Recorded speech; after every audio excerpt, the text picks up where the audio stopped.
terbalik tapi bukan baju, tapi tulisan pada mobil ambulans. Sobat Kepo, kalian pernah lihat gak sih huruf dari kalimat ambulans itu sebenarnya kebalik? Bahkan kalau kita melihat langsung dan membacanya, tulisan tersebut menjadi senalugma. Apakah sang pembuat sengaja melakukan typo? Untuk mengobati kekepoan kalian, langsung aja kita tanya Dr. Bara Purnawar Putra dari Dinas Kesehatan DKI Jakarta. Ya, Sobat Kepo, pada tahu nggak kenapa sih tulisan ambulans ini terbalik? Untuk memberitahu pengemudi di depan ambulans bahwa di belakang ini sedang ada ambulans. Jadi pengemudi di depan ambulans, begitu kita menyalakan sirine dan rotator, dia akan melihat ke spion. Nah, di spion itulah terlihat dan terbaca jelas tulisan ambulans. Pada prinsipnya, sifat bayangan kaca spion seperti cermin datar pada umumnya, yakni maya dan terbalik. Artinya, bayangan yang terpantul dari cahaya di posisi kiri bisa terlihat berada di sebelah kanan. Begitu pula sebaliknya. Begitupun dengan sejarahnya. Kehadiran ambulan tidak lepas dari peristiwa kelam peradaban manusia, apalagi kalau bukan perang dunia. Ambulans dulunya berbentuk kereta dan ditarik oleh kuda loh Sobat Kepo. Sekitar tahun 1899 sudah mulai ada ambulans bermotor di dunia.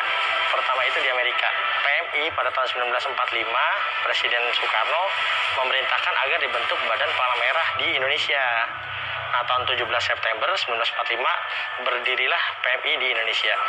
Tentunya dengan perlengkapan ambulansnya juga. Dalam satu unit mobil ambulans bisa terdiri dari seorang driver, perawat, atau seorang dokter. Bahkan seorang driver juga harus memiliki kemampuan khusus loh Sobat Kepo. Nah, untuk ambulans itu sendiri ada medis dan non-medis. Yang non-medis itu misalkan pengemudi ya. Nah, pengemudi itu harus ada pelatihannya juga tentang basic life support atau kemampuan menangani kegawat daruratan, tapi yang bagian dasarnya ya pengetahuannya. Itu harus basic life support. Yang kedua adalah defensive driving.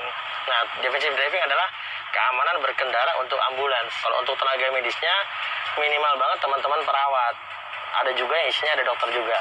Masing-masing ada spesifikasinya pelatihan, basic trauma cardiac life support untuk perawat, dan kalau untuk dokter, advanced trauma cardiac life support. Sobat Kepo pasti bertanya-tanya, apa benar bunyi sirine pada ambulans memiliki fungsi dan makna yang berbeda mengenai kondisi pasien yang dibawa? Ternyata itu semua tidak tepat ya Sobat Kepo. Dinas Kesehatan Teknis Ambulans Gawat Darurat DKI Jakarta menegaskan, fungsi bunyi sirine ambulans sebenarnya diciptakan agar tidak menimbulkan kepanikan bagi pasien yang dibawa maupun pengendara lainnya. Jadi, bunyi sirine pada ambulans bukan untuk mengindikasikan tipe-tipe riwayat penyakit kondisi pasien seperti yang selama ini beredar di media sosial. Jadi ada macam-macam bunyi sirine dan itu ada etikanya.